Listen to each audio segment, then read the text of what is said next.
నమస్కారం. లక్ష్మి చెప్పే కథలకు స్వాగతం. వీణులతో వీక్షించటానికి సిద్ధం కండి. ప్రియ సఖులు, ఇప్పుడు మనం ప్రముఖ రచయిత్రి శ్రీమతి గంటి ఉషాబాల గారు రచించిన మా ఇంటికి రండి అనే ఒక చక్కటి కథను విందామండి.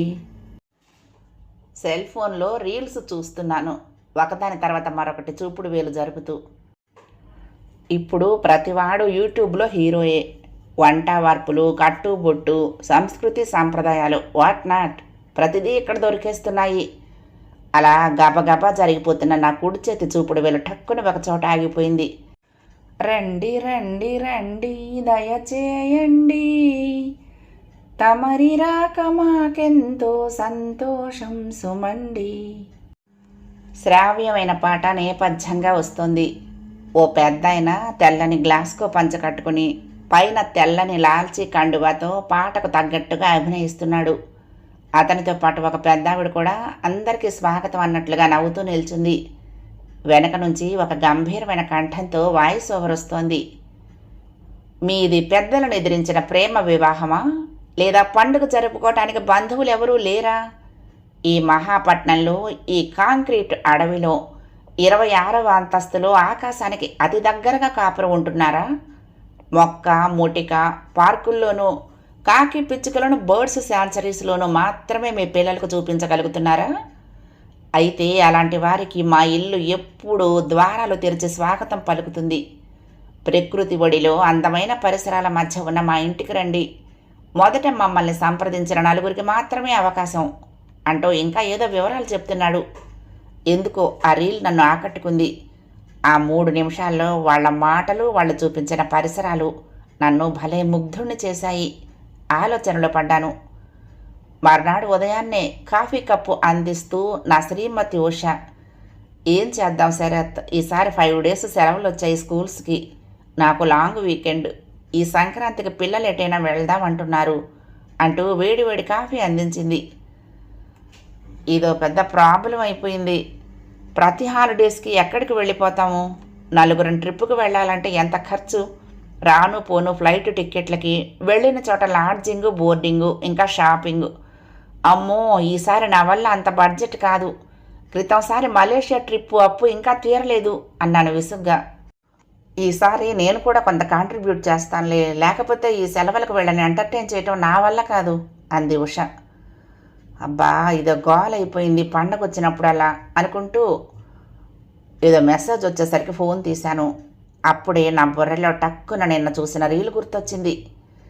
రండి రండి రండి, మీరాక మాకెంతో సంతోషం సుమండి అంటూ ఆ పెద్ద ఆయన నవ్వుతున్న ముఖం గుర్తొచ్చింది. గబగబా నేను చూసిన రీల్స్ తిరగేశాను. చాలాసేపు కనపడలేదు. ఎలాగైతే నేను వెతికి పట్టుకున్నాను. ఈలోపు మా శ్రీమతి వంటింట్లో నుంచి అట్లకాడితో దోశ తెచ్చి మా వాడి ప్లేట్లో వేస్తూ, ఏంటి టికెట్ చూస్తున్నారా, ఎక్కడికి వెళ్తున్నావు అంది. అమ్మో అనుకుంటూ, నీకు రీల్ షేర్ చేశాను, నువ్వు చూసి చెప్పు, నీకు నచ్చితే ఆలోచిద్దాం అంటూ నా పనిలో పడ్డాను. పిల్లవాడిని స్కూలుకు పంపించి రిలాక్స్ అవుతూ టీ తాగుతూ అడిగింది ఉష, ఇలాంటి వర్కౌట్ అవుతాయా? ఈ రోజుల్లో ఇలా సోషల్ మీడియాలో పెడితే కుప్పలు తిప్పలుగా జనాలు వచ్చి పడిపోరు? వాళ్ళందరినీ వీళ్ళు ఎలా మేనేజ్ చేస్తారు? కాస్త ఆసక్తిగాను కాస్త అనాసక్తిగాను అంది. నేను కనుక్కున్నాను, ఈ రీల్ 6 గంటలు మాత్రమే సోషల్ మీడియాలో ఉంటుందిట, ఆ తర్వాత డిలీట్ చేస్తారు. ఈలోపు వచ్చిన ఫోన్ కాల్స్ ఎంట్రీల నుంచి 10 ఫ్యామిలీస్ను లాటరీ ద్వారా ఎంపిక చేసి 2 రోజుల చొప్పున 2 కుటుంబాల వారిని ఆహ్వానిస్తారట. ఫోన్ చేస్తే ఈ వివరాలన్నీ చెప్పారు అన్నాను. ఓహో, నువ్వు అప్పుడే అన్నీ తెలుసుకున్నావా? సరే, నీకు వాళ్ళు చెప్పినవన్నీ నచ్చితే వెళ్దాం అంది. ఈసారి సంక్రాంతి ఎలా జరుపుకుంటాము అనుకుంటూ కారులో 10 గంటల ప్రయాణానికి సిద్ధమయ్యాము. మా అబ్బాయి ఏమో అబ్బా విలేజ్ టూరా అని మూలిగాడు. పాప మాత్రం అక్కడ ఫ్లవర్స్ దొరుకుతాయా అంది ఆశగా. ఓ బోలెడు అన్నాను. మరి దానికేమో పువ్వులంటే పిచ్చి. అలా మా ప్రయాణం మొదలైంది. సూర్యాపేట దాటేసరికి పిల్లలిద్దరూ నిద్రలోకి జారిపోయారు. మా ఆవిడ మాత్రం ముఖం గంటు పెట్టుకుని కూర్చుంది ఎటో చూస్తూ. ఏంటి అలా కామ్గా కూర్చున్నావు అన్నాను తన వైపు చూస్తూ. తను నా వైపు తీక్షణంగా చూస్తూ, నీకేమైనా అర్థం అవుతుందా? నువ్వేం చేస్తున్నావు? ఏదో యూట్యూబ్లో రీల్ చూసి పోలోమంటూ పండగ చేసుకోవడానికి పోతున్నావు. ఎవరైనా వింటే నవ్వుతారు చిరాగ్గా అంది. ఉషా, మనది లవ్ మ్యారేజ్ అన్నది అబద్ధమా? మనకి బంధువులు ఎవరూ లేరు అన్నది నిజం కాదా? పిల్లలకి ఇవన్నీ తెలియవు కదా. వాళ్ళు గ్రాండ్ పేరెంట్స్ని మిస్ అవుతున్నారా లేదా? చూద్దాం. మనం అలాంటి పల్లెటూరుని చూడలేదు కదా.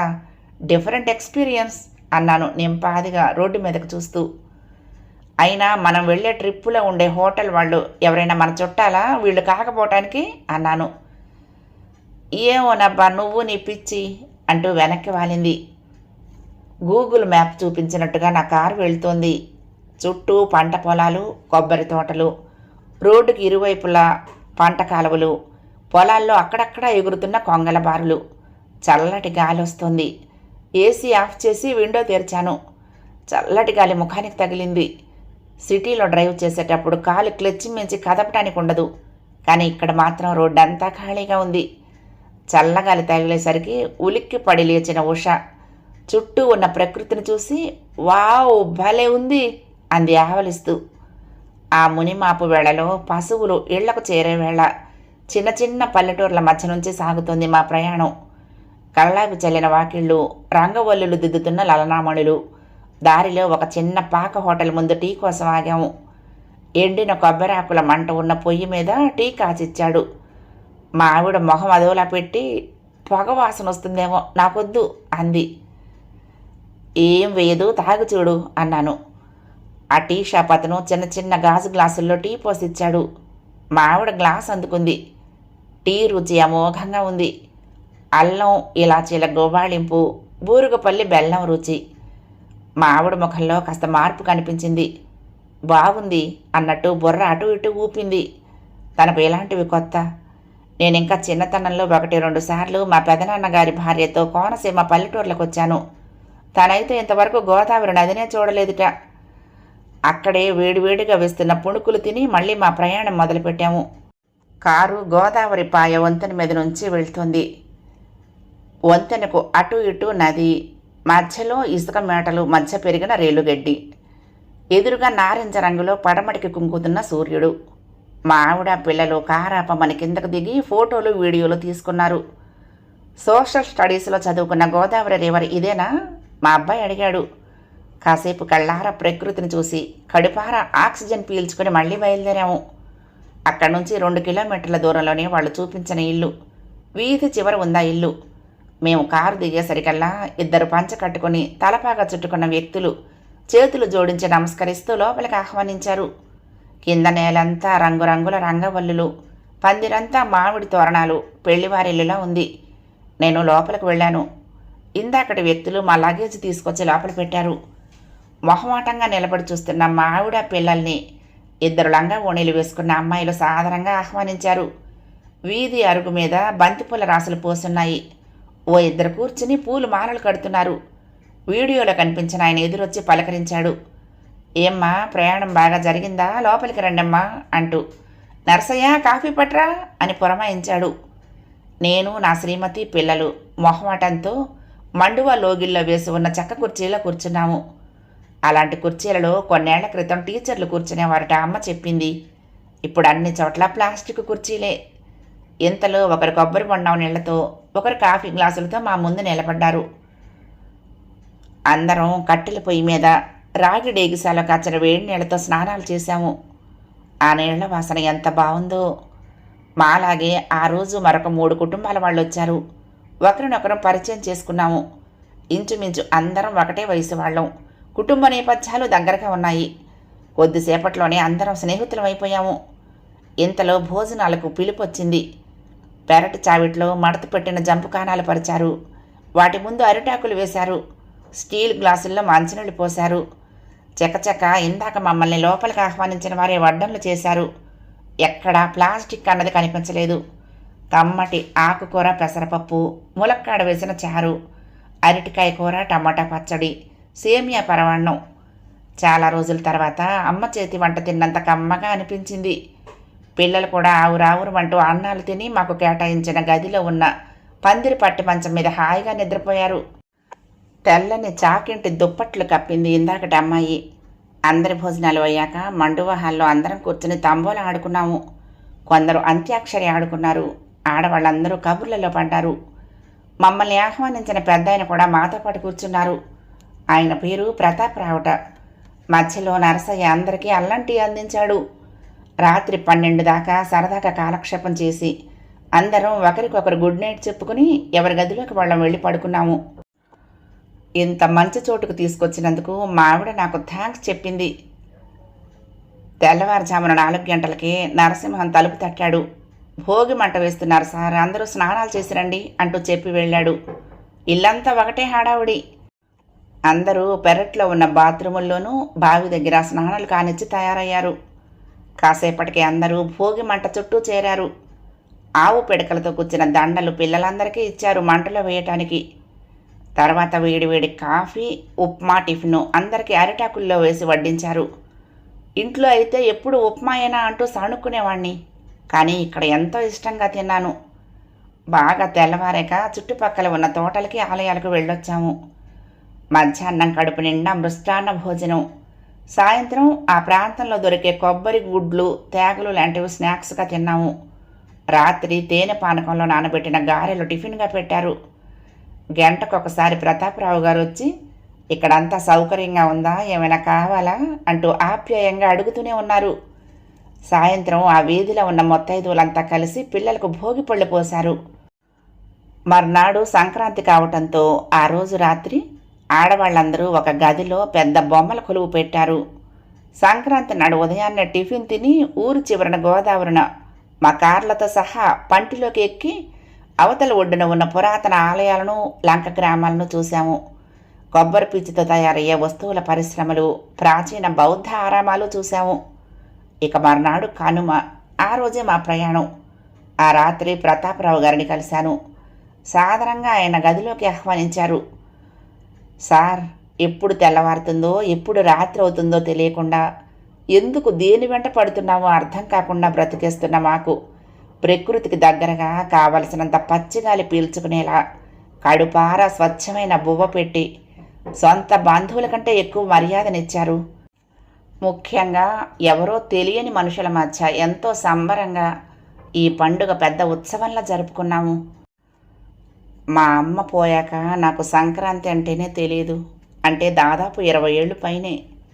ఈ ఇంట్లో ఉన్నంతసేపు నాకు మా అమ్మ ఒళ్ళో కూర్చున్నట్లే ఉంది అన్నాను ఎమోషనల్గా. నాకు తెలియకుండానే నా కళ్ళు చెమ్మగిల్లాయి. ఆయన నవ్వుతూ నా వైపే చూస్తున్నారు. నా గొంతులో దుఃఖం సుడులు తిరుగుతోంది. నిజం సార్, ఆ రీల్ చూడటం నా అదృష్టం. డ్రాలో నా నెంబర్ రావటం మరింత ఆనందం. మీరు అందించిన ఆప్యాయత, ప్రేమ ఎంత ఇచ్చినా తీరదు. ఇలా వెళ్తున్నానని మా స్నేహితుడితో చెప్తే, బాగుంది, ఇదో కొత్త వ్యాపారం, పల్లెటూరులో పెంకుటిల్లు ఉంటే డబ్బులే డబ్బులు అన్నాడు. కానీ నేను చూసిన వీడియోలో మీరు చెప్పిన మాటల్లో నిజాయితీ, స్వచ్ఛత కనిపించింది. ఇంకా మరి మాట్లాడలేకపోయాను. నేను మాట్లాడుతూ ఉండగానే ఎప్పుడొచ్చిందో ఏమో మా ఆవిడ ఆయనకు కన్నీళ్లతో చేతులు జోడించి, నాకు పుట్టింటికి పండుగకొచ్చినట్లుంది సార్, వీడియోలో కనిపించి అందరినీ ఆహ్వానించిన మేడం కనపడలేదేమిటి అని అడిగింది. అప్పుడు నోరు విప్పారాయన. ఆవిడ నా భార్య అమ్మ. ఆవిడ చనిపోయి 4 ఏళ్ళయింది. నేను ఒంటరిని. వీడియోలో అదేదో టెక్నాలజీ వాడి తయారు చేశాడు నా స్నేహితుడు. ఊరందరూ నా వెంటే ఉన్న ఏదో తెలియని వెలితి. పెద్ద జమీందారుడం కాకపోయినా కొంత వ్యవసాయం ఉండేది. పెద్దలు ఇచ్చిన ఈ ఇల్లుంది. ఉన్న ఒక్కగానొక్క కొడుకు ఎంఎస్ చదవటానికి అమెరికా వెళ్ళినవాడు అక్కడ అమెరికా అమ్మాయిని పెళ్లి చేసుకుని ఉండిపోయాడు. వాడి చదువుకి వ్యవసాయపు భూమి కైంకర్యమైంది. ఇక మిగిలింది ఇల్లు ఒకటే. పెళ్ళయ్యాక అమెరికా పిల్లని తీసుకుని ఒక్కసారి మాత్రం వచ్చాడు. వాళ్లకు ఇక్కడ సౌకర్యాలు చాలక ఉన్న 2 రోజులు టౌన్లో హోటల్లో ఉండి చుట్టపు చూపుగా వచ్చి వెళ్ళిపోయారు. నేను వాడిని తప్పు పట్టను. మా పెంపకంలోనే లోపం ఉందేమో. ఒక్కడే అని అడిగినవన్నీ ఆగమేఘాల మీద అమర్చేవాళ్ళం. అమెరికా వెళ్తానంటే అదేదో మాకు పెద్ద గుర్తింపుగా భావించి సంతోషంగా పంపించాము. ఆ తర్వాత వాడు మాకే అందకుండా పోతాడని ఊహించలేదు. అలాగని పై చదువుల కోసం విదేశాలకు వెళ్ళిన వాళ్ళందరూ ఇలాగే ఉంటారని కాదు. అదిగో అప్పుడే అంటూ చెప్పడం ఆపారు ఆయన. మా ముఖాల్లో బోలెడు ప్రశ్నలు. ఆయన గట్టిగా ఊపిరి పీల్చుకుని చెప్పసాగారు. ఈ ఇల్లు నా భార్యకు వాళ్ళ పుట్టింటి ద్వారా సంక్రమించిన ఆస్తి. వాడు అమెరికా నుంచి వచ్చినప్పుడు ఇల్లు వాడి పేర రాయించుకున్నాడు. నా భార్య కన్న ప్రేమతో అడిగిన వెంటనే వాడి పేరు మీద దస్తావేజులు మార్చింది. అప్పుడే వాడు ఈ ఇంటి దూలాలు వాసాలు లెక్క పెట్టాడు. టేకు రేటెంత, స్థలం విలువెంత అని వాకపు చేశాడు. ఇల్లు అమ్మేసి ఆ డబ్బు పట్టుకెళ్ళి అమెరికాలో ఇల్లు కొనటానికి వాడుకోవాలని వాడి ప్లాన్. ఆ నోట ఈ నోట ఈ మాట విన్న వాళ్ళ అమ్మ నిర్ఘాంతపోయింది. అప్పటికే అనారోగ్యంతో ఉన్న ఆవిడ ఆరోగ్యం మరింత క్షీణించిపోయింది. విషయం వాడికి చెప్పాను. ఇప్పుడు నేను బిజీ, రావటానికి కుదరదు, కర్మకాండలు బీరే చేసేయండి, ఈసారికి నేను వస్తానన్నాడు. ఈసారి అంటే అని అడిగాను. అదే మీరు పోయినప్పుడు అన్నాడు నసుగుతూ. ఆయన కళ్ళల్లో సన్నటి నీటి పొర. ఆ తర్వాత వాడితో నేను మాట్లాడలేదు. ఈ మధ్య తెలిసింది, ఊళ్ళో ఎవరికో ఫోన్ చేసి చెప్పాడట, మంచి బేరం ఉంటే చెప్పు, ఇల్లు అమ్ముతాను అని. నా కోసం కాకపోయినా ఈ ముంగిట్లో ఎన్నో కుటుంబాలు మా మామగారి కాలం నుంచి కాపురాలు ఉన్నాయి. ఎంతోమంది ఇక్కడ ఉండి టౌన్కి వెళ్ళి చదువుకున్నారు, వృద్ధిలోకి వచ్చారు. అందుకని నేనుండగా ఈ ఇల్లు అమ్మటం నాకు ఇష్టం లేదు. ఈ మాత్రం గూడు కూడా లేకుండా చేసుకోవద్దని నా స్నేహితుడిచ్చిన సలహా మేరకు నా ఇల్లు నేనే కొనుక్కోదలిచాను. డబ్బు కోసం ఈ వయసులో కష్టం చేయలేను కదా, అందుకనే ఇలా. దీనికి చాలా విమర్శలు ఎదుర్కోవలసి వచ్చింది. ఈ విషయంలో నేను ఎలాంటి తర్కాలకు తావివ్వదలుచుకోలేదు. బాధగా చెప్పారాయన. మా గుండెలు బరువెక్కాయి. చప్పున నా బ్యాగ్లో నుంచి చెక్ బుక్లో ఒక లీవ్ తీసి సంతకం చేసి బ్లాంక్ చెక్ ఇవ్వబోయాను. ఇది మీ ఆతిథ్యానికి ఖరీదు కట్టి కాదు, మీ ఆత్మీయతను కాపాడే ఈ ఇంటిని నిలపటానికి చేసే ఉడత సాయం అన్నాను. ఆయన చేత్తో చెక్కును నా వైపుకు తోస్తూ తల అడ్డంగా ఊపారు. నరసింహతో మాట్లాడండి అన్నారు. సెలవు తీసుకోవటానికి అన్నట్లు లేచాను. లంగా ఓణి అమ్మాయిలు ఏవో ప్యాకెట్లు తెచ్చి ప్రతాపరావు గారికి ఇచ్చారు. వీళ్ళు మా అన్నయ్య మనవలు, నాకెంతో అండాదండ వీళ్ళిద్దరూ అన్నారు. వాళ్ళిచ్చిన కవర్లు నాకు, నా భార్యకు, పిల్లలకు ఇస్తూ, ఇది మా ఊళ్ళో నేను నేసిన ధోవతి, ఇది మా ఊరి మగ్గాలపై నేసిన జేరీ చీర, పిల్లలకి స్నానానికి వాడుకునేందుకు నేతతో వాళ్ళు అంటూ మా చేతుల్లో పెట్టారు. అలా అక్కడికి వచ్చిన అందరికీ అందించారు. పుట్టింటి నుంచి పంపుతున్నట్లు పంపుతున్నారు బాబాయ్ గారు అంటూ ఆయన పాదాలకు నమస్కరించింది నా భార్య. నేను, పిల్లలు అనుసరించాము. ఏదో అమ్మా, విషయం మీకు చెప్పాలనిపించి చెప్పాను, అందరికీ చెప్పలేము కదా అన్నారాయన. ఎన్నో చోట్లకు వెళ్ళి ట్రిప్పుల కోసం ఖర్చు చేసిన డబ్బులకు ఇదేమాత్రం లెక్కలోకి రాదు. ఆయన ఆశయం నెరవేరితే అదే 10,000. మళ్ళీ మళ్ళీ మా ఇంటికి రండి అంటూ అక్కడున్న వాళ్ళందరికీ వీడ్కోలు పలికారు. పండుగను పరమానందంగా జరుపుకున్నామన్న తృప్తితో తిరుగు ప్రయాణం అయ్యాం అందరం. కథ సమాప్తం.